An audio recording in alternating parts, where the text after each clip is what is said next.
mode.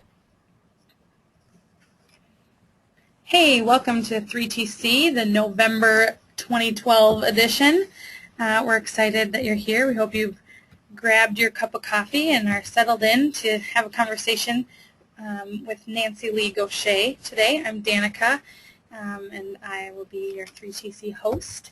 We've got Nancy Lee Gauche here from Luther Seminary talking about StrengthsFinder and putting your strengths to work. Hey Nancy, how are you? Hey Danica, great to hear your voice. I'm good. Good.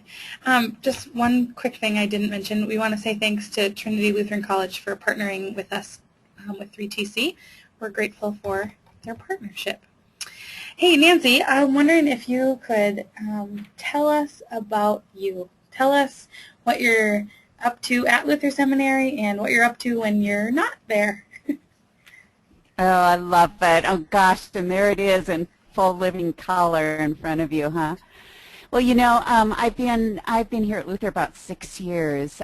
Before that, I was a pastor at Prince of Peace Lutheran Church, and it was at Prince of Peace where I was really ignited around strengths and trying to figure out what I was going to do. And so that I brought it with me to Luther, and I was just thrilled that I'm able to use it here in my work at Luther. Outside of Luther, I'm married to Pastor Paul. You can see him hanging out with me in those pictures. We're dog owners, so they make the family photo. I've got 2 adult children. Just got back from visiting my daughter Sarah in Charlottesville, Virginia, where she lives with her husband Travis, and have a son Soren who lives here in Minneapolis. So life is pretty sweet. It's pretty sweet. Awesome. Okay, I'm curious. I don't even know this. Tell me about the North Dakota picture. Are you from North Dakota? You know what? So one of our distributed learning students, a CYF distributed learning student who was from Montana, knew that I was from Williston, North Dakota. I grew up in Williston, North Dakota. So every time she saw the Welcome to North Dakota sign, she would shoot me a picture of, hey, there it is. I love the prairies, and you can only love them when you grow up in them. So there you go. That's true. That's true. Great. All right. Well, let's jump in and talk about strengths. This cute little guy that should be coming up on the screen here he's just too cute for words. So go ahead and tell us what you want us to know about strengths today. Well, here's what I'm thinking. I get pretty passionate around this. I mean, I think stronger is better in the sense of when we engage in what God calls us to do in the world, we've got some hard wiring that goes on in our brains that makes us really, really good at some things and not very good at other things. And so the very interesting thing about me around strengths is I look at this as a stewardship issue related to God's gifts for me. I better find out what I'm good at to guide me really in my personal and professional life. I use strengths to get better at what I'm doing and what it is I should be doing. So it's a leadership development tool for me. And you use it here at Luther, and leadership development and strong leaders, and so it's just been fun to use it as a tool. Awesome. If you're gonna develop strengths, can you just there's 3 reasons why I really think about developing strengths. The first one is I live in community, and strengths isn't just for me. It's really about developing a community. And so I think it's a catalyst. So it's interesting. We talked about even us doing this phone call. You're using some strengths, some of your innate strengths to do this as an interviewer or whatever. And I'm responding to you out of my wiring. And really, for me, strengths isn't about Nancy Lee and what she's good at. It's about how are we good together. And so for me, it's a true catalyst to community. But the other thing is I think it does go to how discipleship. God's called us to do something in the world. What has He called you to do, and how are you going to do it? And then, you know, if you're a leader, and if you want to be a leader, how do you want to grow as a leader? And I'm going to suggest to you today that the only way you can grow exponentially, I mean like by leaps and bounds, is to really develop your strengths. Cool. It is cool. Are you still with me? I am still with you. I'm just waiting for the slide to advance. You talk about 3 myths and 3 truths about, actually you have 6 of each, about your strengths. And so I'm wondering if you want to walk us through those. I would love to. So can I just say this too as a premise for this, because I feel like I'm just going to put a bunch of stuff into our conversation here, but I really feel like acknowledging our strengths and living into them fully affirms God's creative work. And the ongoing creative work of God is really making us in His image, and yet our DNA is really unique to us. So one of the ways I found in leadership development is there really isn't one way to be a good leader. I find that most people want to lead by imitating someone because they see a good leader and they want to be like them. And one of my challenges is, okay, sometimes when we want to be like someone else, we notice we're not as strong in some areas, so we think we have to fix our weaknesses, and then everything will be all right. But I just want to suggest to you that if you're going to lead by imitation and kind of prop up your weaknesses, fixing those weaknesses only puts you at an average place in an organization, because your weaknesses isn't your greatest area of development for you. Your weaknesses will give you mediocrity. And so that's the one thing I'm suggesting on that first thing. The myth is we always say, well, let's work at what we're not good at. And the other thing that goes alongside of that when we say that, we say because she's really good at public speaking, so why should she learn more about public speaking? And so we let our strengths just take care of themselves. But I want to say if you're really good at public speaking, get better at it, because that's your area of greatest growth. We get so content with just being good at something because it comes naturally to us. But my suggestion is, and where I get really excited because it will get you to near perfection, near excellence, is to really dive into your strengths, get better at them. And then this funky thing that we think about, that success is the opposite of failure. And in the whole strengths world, and what I call the whole strengths kind of philosophy, how we think about it, that strengths have really its own pattern of behavior, and so does failure. So success is not always the opposite of failure. I can be really good at something that isn't my strength. Because I can use my strengths to get at that even, but it's not the opposite of failure, and it's funky to think about that, how we kind of have ourselves believe these myths and then really spend some time going into them. There's 3 other myths I want to talk about. It is, I think you were told a long time ago that you can do anything that you put your mind to. Or, by the way, I have this exercise tape I work out to, and the woman says, you can do anything you want to do. And it's like, yeah, right. The truth about that is you can do anything your strengths will allow you to do, but it is a bit of a myth to say to someone that you can do anything that you put your mind to do. I mean, it might... You could work at some of your weaknesses and get really fairly mediocre at them, or even good at them if you wanted to. But the thing is that your strengths will lead you to a way of doing and living your mission in a particular way. So figure out what that is and go for that. The myth we're told is that pigs can sing. I mean, that's a funky way of getting at it, but we really believe these things. Like we could teach a pig to sing. But my truth there is, don't try to teach a pig to sing. It really does waste your time, and also it annoys the pig. And so in life, if you're really trying to work on your weaknesses, You're never going to be able to really get great at them, and then you're going to annoy your team or your leadership or your play, whatever, by working so hard on your weaknesses. It's just a different lens of looking at this. And then let me just say the last one, Danica, and then we can maybe have more conversation about this together. But the myth is we need to really focus on our weakness and manage our strengths. And really what this conversation is about today, I'm just hoping that I just give you a little inspiration that I want to encourage you to focus on your strengths and then manage your weaknesses.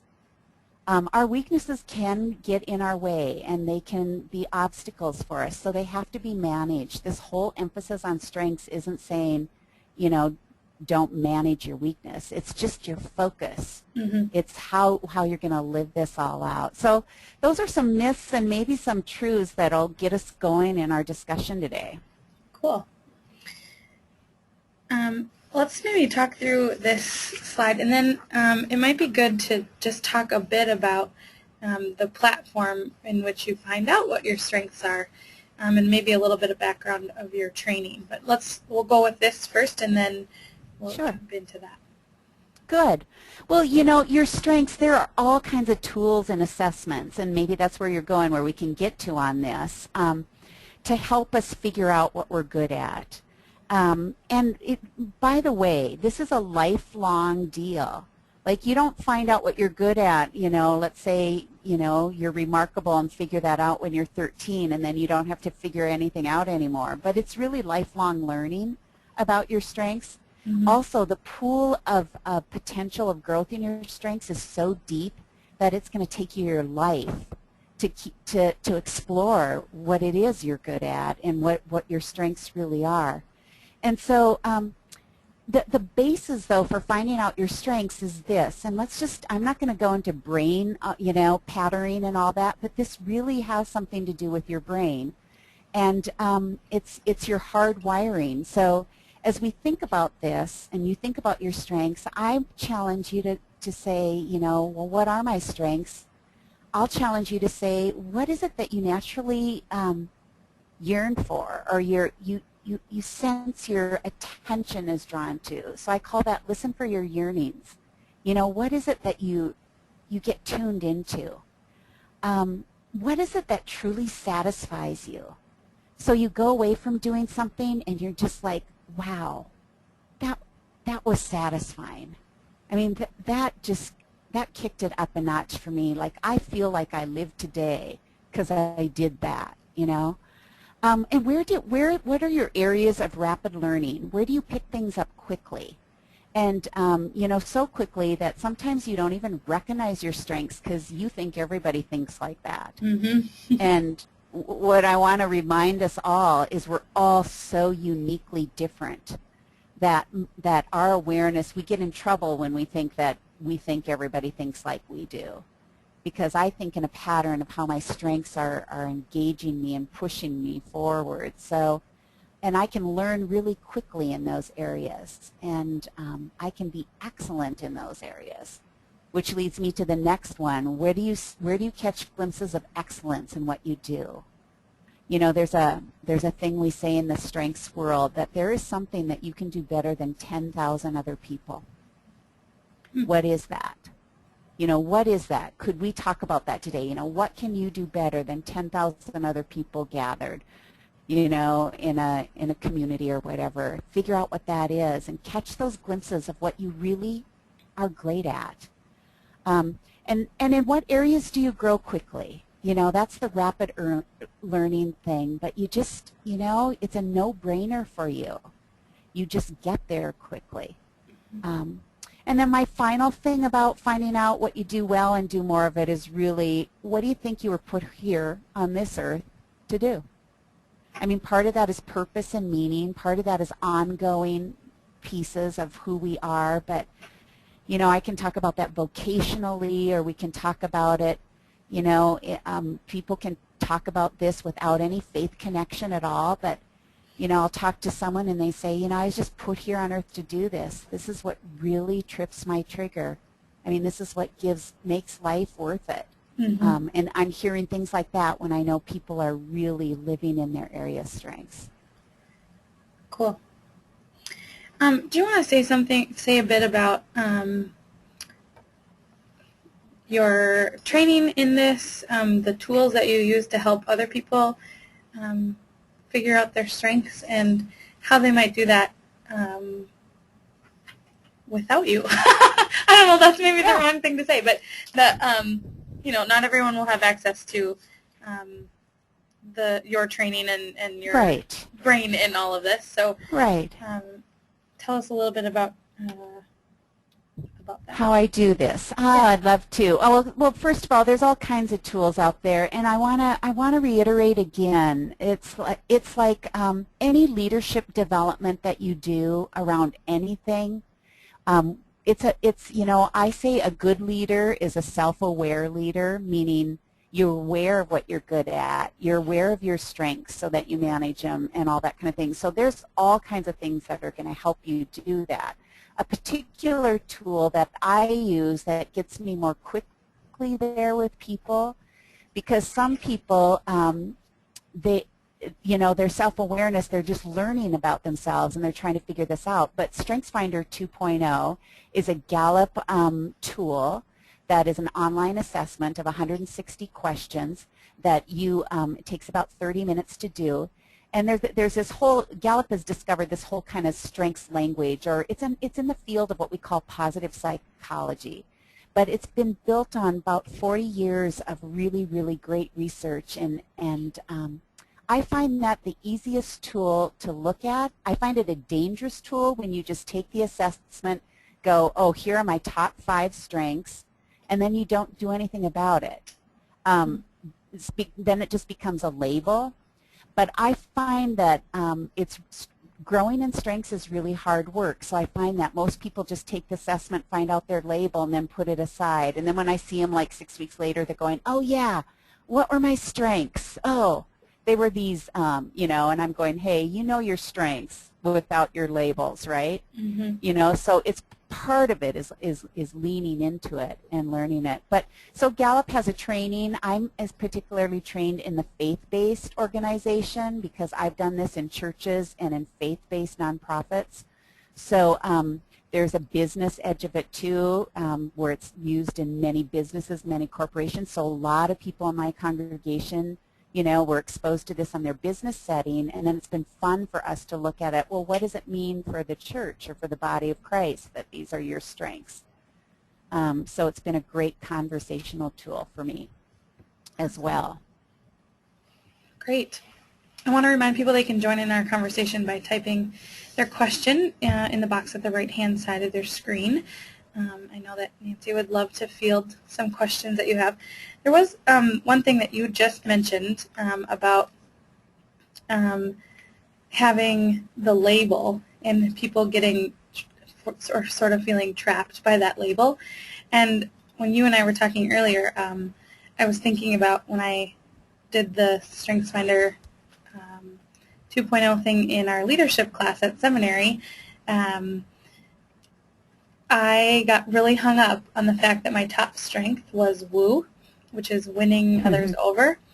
And I felt really mad about that. And I was like, that's so shallow. I don't want to have that as my top strength.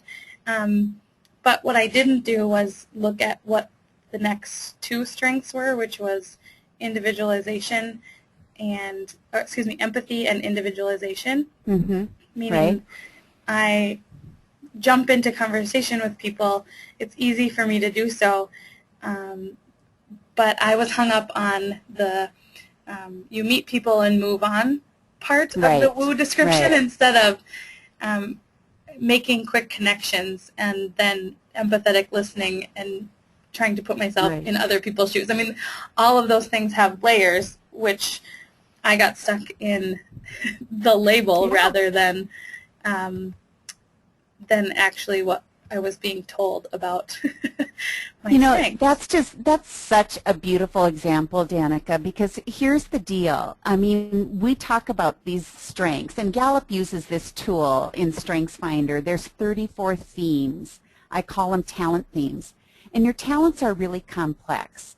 So in fact, I think Gallup made up the word woo, winning others over, because they had all of these kind of behaviors and patterns of behavior, and trying to figure out what is this when people have this, when people display all of these. So it's really, talents are complex. And those 34 are talents. Once you add skills and knowledge to these talents, do they become strengths?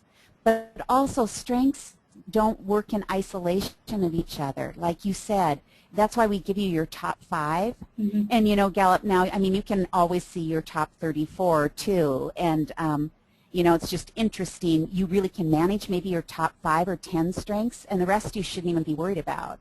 I mean, I think in the beauty of it all, in that your top 5 or 10, which instinctively, I think, again, self-aware leaders have a sense of what their strengths are.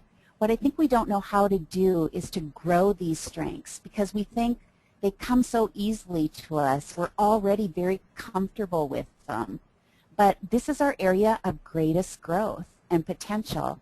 And what we do in our culture and society is go, okay, what don't I do well? I need to work on that. And so we take our eyes off of that. And what you did when you saw your woo strength emerge as number 1, you didn't just use the label, but you put it in conversation as, what does woo look like in Danica? Mm-hmm. What does that look like with me, surrounded by empathy, surrounded by individualization? I mean, the richness of strengths is fairly complex. Mm-hmm. It's like a concert. And it's like singing them all together. Or I don't know exactly how to explain it, but sure. You're tempted to focus on just a label or an idea. It doesn't always work that way. Sure, yeah. Okay, we've got questions coming at us. So I'm going to pass them along as best as possible. This is coming in from Dara. I hope that I'm saying that right. Sometimes we work with youth or young adults who are freaked out by their own strengths because they're not cool, or whatever other reason they're able to come up with. What are the most effective strategies you have used to really affirm and cultivate these in others? I think that this is very interesting, because I think our culture puts this sense of strengths that are really okay and strengths that aren't okay. We go back to this remedial thing again. And so when a kid has these natural instinctive strengths, but they're not honored by their peers, I think continually affirming them, go back to those 5 things. A kid is going to feel so fully satisfied when they use their strengths. So I feel like it's being part of a community where they can, number 1, use their strengths, and they can get their satisfaction from it, and that people can affirm strengths. Like strengths operate best really in a framework of mission and in relationship to other people. So I try to figure out wins for people, like calling out people's strengths, using them, having kids be able to celebrate strengths. And we get so, we celebrate a few strengths, because we get caught in the kind of cultural thing of what are our upfront strengths, or whatever we want to say that we see. But celebrate strengths across the board. I mean, that's the beauty of looking at the 34 themes that can turn into strengths in StrengthsFinder. They're all strengths. Mm-hmm. Competition is a strength. Analytical is a strength. How do we call out those strengths in kids? What does that look like? But wow, that's a great question, and that is a question about community. That's the importance of community. How do we teach a community to honor everyone's strengths, mm-hmm. and to figure that out together? Cool. Wow. The next question is from Michelle. Is there a difference in how you talk to youth about strengths and talking to ministry teams of adults? Yeah, I think there is. I think because part of it, I think that young people, I've done actually a retreat with some high schoolers, and we did StrengthsFinder, and we talked about it. I was shocked how affirming it was for them. I didn't realize how negative their world is that they lived in for high school kids. I mean, that affirmation, they didn't feel truly affirmed. And so here we pulled up these strengths. And you know, Danica, like you said, I mean, some kids go, oh, I don't like this strength. I mean, part of that struggle is saying, you know, why is it we don't affirm a strength? I mean, is it because someone's told us it's negative? Has someone told it it's not great? You know, I mean, why is all of that? And so I think that there needs to be a different way of getting at strengths. It's with young people versus leaders. I'm way more demanding around leaders about saying the self-awareness piece. But with kids, they're not as self-aware. I mean, we're growing into that. I don't know if I knew my strengths specifically when I was a high schooler, but I knew what I loved to do and what gave me energy. I knew when I really felt good. But I also knew when people complimented me on things or when I was affirmed for things, and I responded probably more to that than my true strengths. Cool. Does that make sense? So we have to be careful with kids because someone's going to say something is really cool and they're going to want to be cool, you know, and that's going to be our driving force rather than saying what really makes you feel good inside, what really gives you purpose. And that comes along with maturity. But boy, it's in relationship to another individual that a kid can truly learn their strengths. Cool. We've got a couple more questions here, and I want to make sure we can get to them all before our time is up. This one comes from Jill. How do you reconcile or balance accountability for getting things done if weaknesses prevent things from being accomplished while you're building on your strengths? Follow-through can be particularly hard with church committees and teams, and this is a current hot question for me as a church staff person. So the question is, how do you reconcile or balance accountability while you build on your strengths? Right. Well, you know, you cannot ever say, I can't do that, it's not my strength. I mean, that in the strengths world, you can't say that. You get to say, I get to tell you that I want you to tip like 60 to 70% of your job into your strengths, but there's going to be 30 to 35% that you're going to have to manage your weaknesses to get things done if you don't have those innate strengths. So the things that you need to take responsibility for your strengths, but you also need to take responsibility for managing your weaknesses. So here's at least 3 things I do with my weaknesses. You know, I figure out how to manage my weaknesses by really, first of all, using my strengths. So I have a lot of relational strengths, and how am I going to use those to get the work done? So I'm going to lean more heavily into my strengths to figure that out. But secondly, I have to surround myself with teams or volunteers or people that can complement me. So I call that complementary partnerships.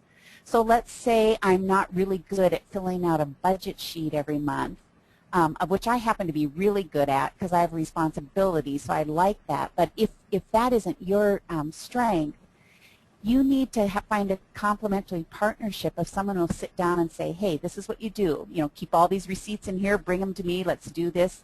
You get to take responsibility for that and find a way to get at it by using a complementary partnership. Or the third thing you get to do is delegate, to figure out how you can get things done in a team of people where it's someone else's strengths. So they can do it with their eyes closed, and it might take you 3 hours to do something that it could take someone 10 minutes. What does that look like to do those, you know, to do that piece? Danica, does that get at the question? I'm just trying to... I think so. Okay. Jill, if you have a follow-up to that question, if you want to pop that to me, that would be awesome. All right, the next question is two-sided.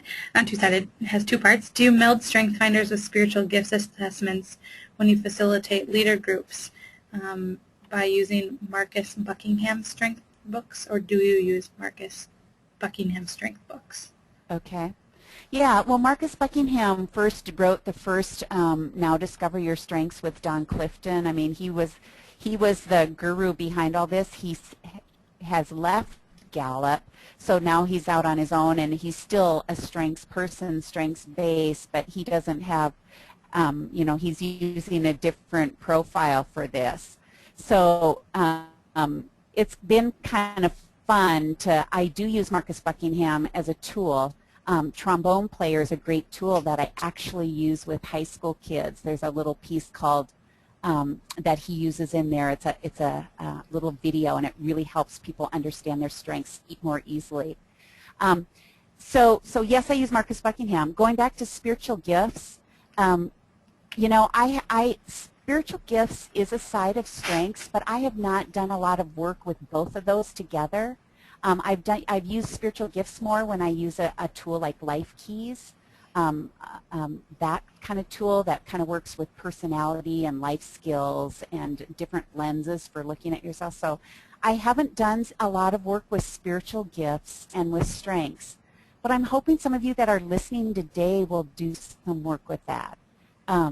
It's fascinating to me. I do know my spiritual gifts, and my strengths kind of meld in and out of my spiritual gifts, but the Holy Spirit can also do some igniting of strengths that aren't usual for us when it's called upon, when work needs to be done.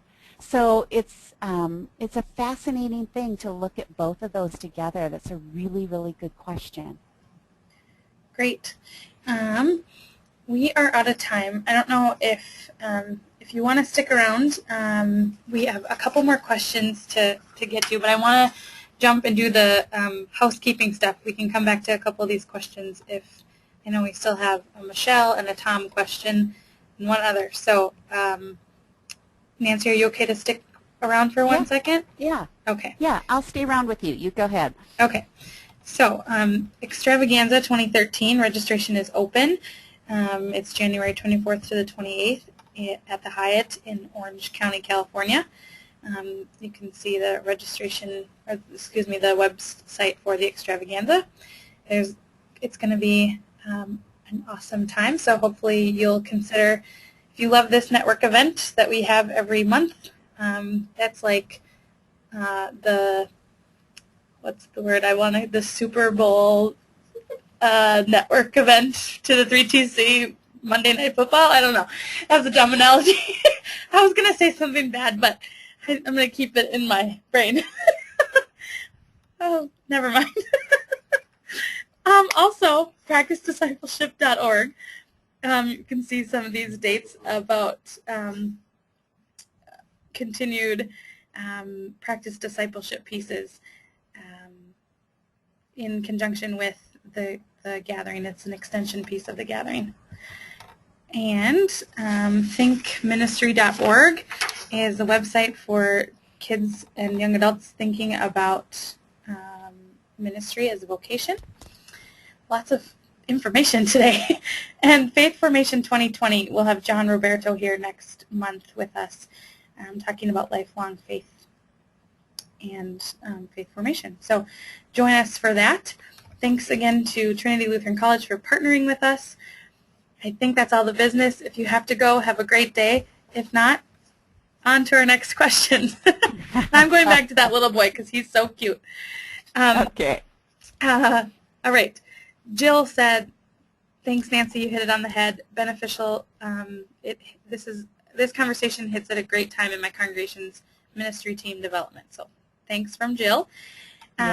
Michelle says, when thinking about building leadership teams, would you recommend work with spiritual gifts or StrengthsFinder, or maybe both? Oh, and maybe we kind of hit that. Building leadership teams. Boy, building leadership teams, we use them all. I mean, you know, because we're whole people. So there's a spiritual sense of going together with this, but I would use God-given natural strengths first, and then I think we grow as we develop and grow. Then I think I look more. So what does that mean about our spiritual gifts? What gifts have God given us? What are our life skills? What are your experiences? What are the skills and knowledge that you add to all of this? But I pretty much start with strengths. It's my starting point.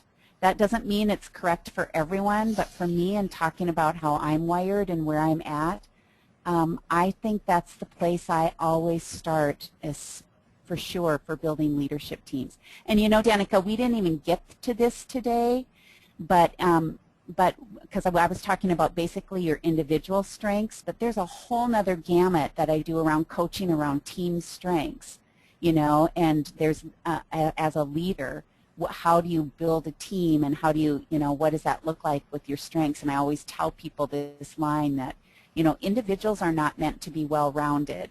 We tend to lean into our strengths, and some strengths can make you look well-rounded, but most of the time, if you're growing into your top 5 strengths, you're not going to necessarily be well-rounded. I think one of our things that makes us remedial and mediocre is that we try to be well-rounded. We try to do all things for all people, so to speak. But teams, when you're on a leadership team, you need to have a well-rounded leadership team around strengths, meaning you can't have everybody with, who are just strategic thinkers. You need some relationality. You need people who know how to execute. You need all 4 domains around leadership. So that's a whole nother discussion for someday, but that's another half hour, okay? All right, sounds good.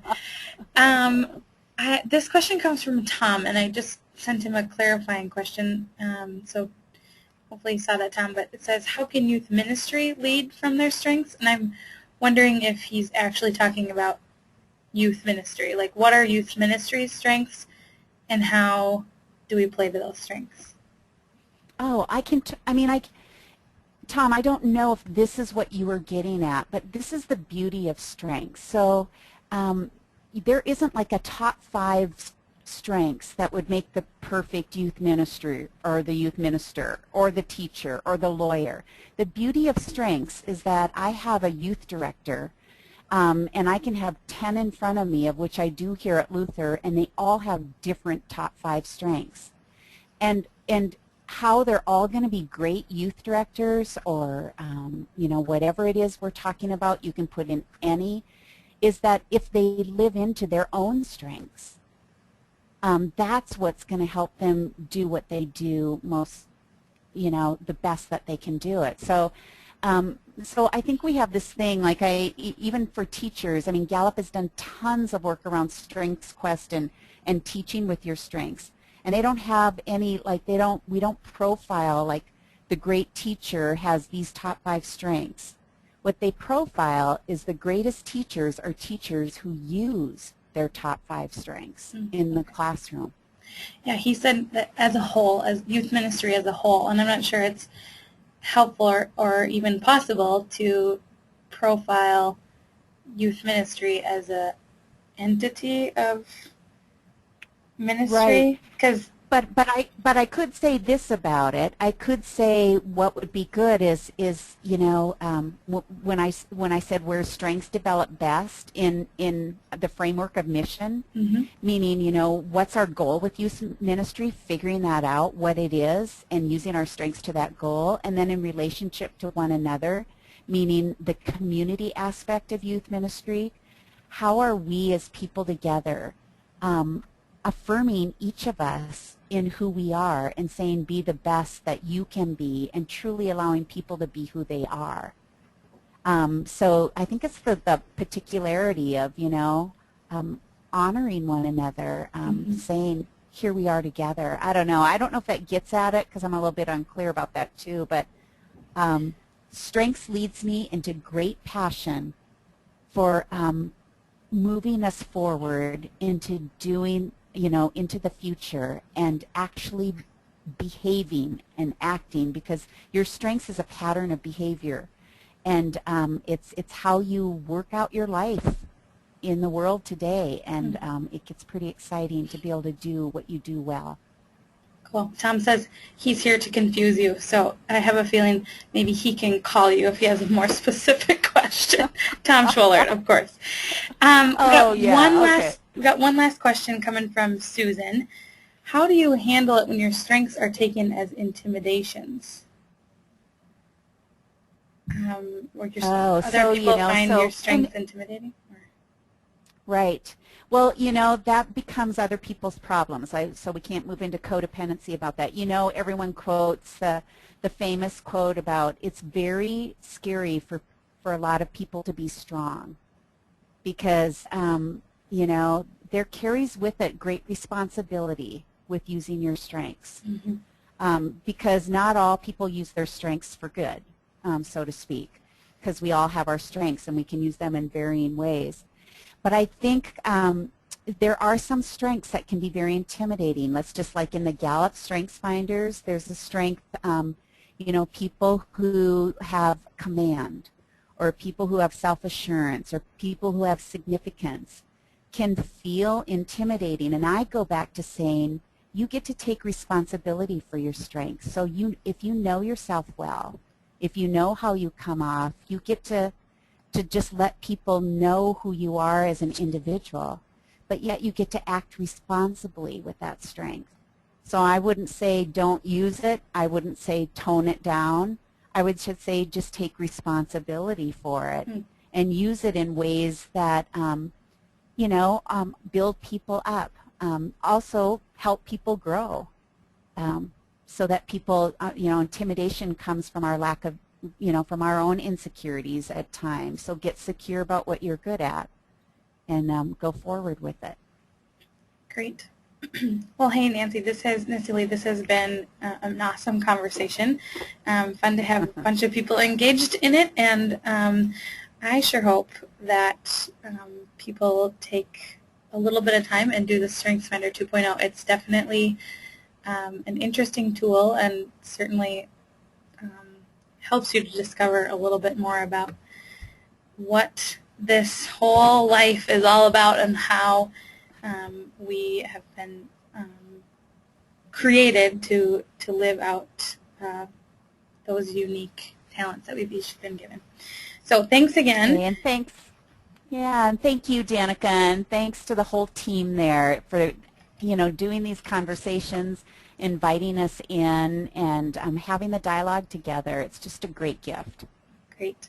Hey, we hope that you'll join us on December 18th at 1 o'clock with John Roberto. I'd like to remind everybody that the recording of today's 3TC is online and will be downloadable this afternoon. So if you want to share this with someone else who wasn't able to hear it today, you can check it out online this afternoon. All right. Thanks so much. We hope that you have a great day. Bye-bye.